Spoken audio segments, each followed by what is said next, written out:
हर हर महादेव दोस्तों, हमारे 12 ज्योतिर्लिंग दर्शन सीरीज़ का आज ये अंतिम भाग है। आज हम अपने इस वीडियो में आपको 12वें ज्योतिर्लिंग के बारे में बताएंगे। इस ज्योतिर्लिंग का नाम श्री घुश्मेश्वर ज्योतिर्लिंग है और इस ज्योतिर्लिंग के संबंध में हमारे शास्त्रों में दो जगह पर इसका वर्णन किया गया है। दो जगह, एक तो महाराष्ट्र के मनमाड़ से 111 किलोमीटर दूर है और दूसरा राजस्थान के सिवाड़ में है।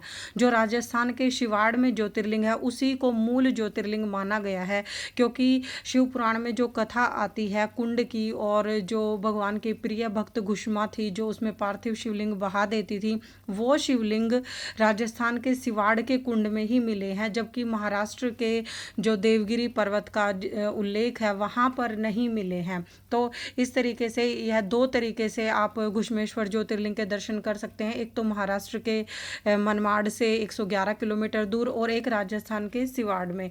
अब इसके पीछे की कथा अगर हम जाने तो वो ये है कि एक बार भगवान शिव का एक प्रिय भक्त सुधर्मा था और वो बहुत ही तपोनिष्ठ ब्राह्मण था। उसकी पत्नी का नाम सुदेहा था, लेकिन उन दोनों को कोई संतान नहीं थी और सुदेहा संतान की बहुत ज़्यादा इच्छुक थी।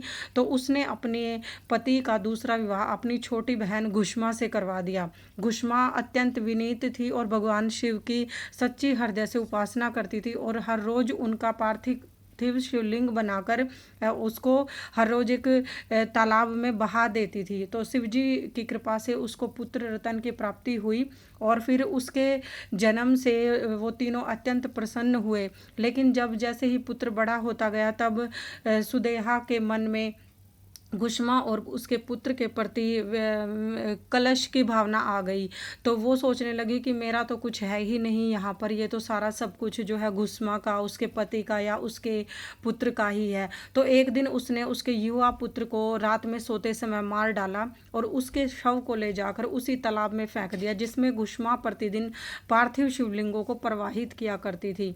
अब जब उसने घुष्मा ने या उसके पति ने पुत्र की हत्या का समाचार सुना तो वो विलाप करने लगे, लेकिन घुष्मा ने अपने शिव पूजन के जो नियम था उसको नहीं छोड़ा और वह पार्थिव शिवलिंग को बहाने के लिए तालाब में चल दी और तालाब से लौटने लगी तो उसी समय उसका पुत्र तालाब के भीतर से निकलकर आता हुआ दिखलाई पड़ा और सदा की भांति ही आकर वो घुष्मा के चरणों में गिर पड़ा, जैसे आसपास ही घूम कर आया हो। और घुष्मा की इस तपस्या से भगवान शिव अत्यंत प्रसन्न हुए और वो सुदेहा पर का गला काटने के लिए दौड़ने लगे। तभी घुष्मा ने हाथ जोड़कर भगवान से प्रार्थना की कि मेरी बहन को माफ़ कर दीजिए, उसने अवश्य ही जघन्य अपराध किया है, लेकिन आपकी दया से मेरा पुत्र तो मुझे मिल ही गया है, तो उसे क्षमा कर दीजिए प्रभु।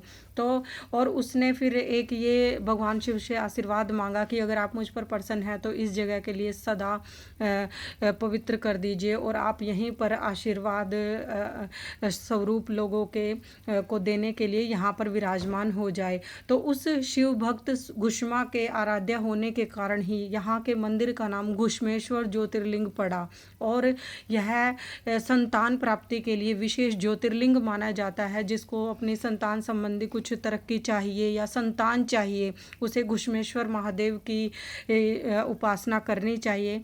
तो इस तरीके से दोस्तों आज हमारा ये 12 ज्योतिर्लिंग दर्शन सीरीज़ का जो श्रृंखला थी वो समाप्त होती है। मिलते हैं फिर किसी नए वीडियो के साथ। अगर आपको मेरा वीडियो पसंद आए तो चैनल को लाइक करें, शेयर करें और सब्सक्राइब करें। धन्यवाद दोस्तों। हर हर महादेव।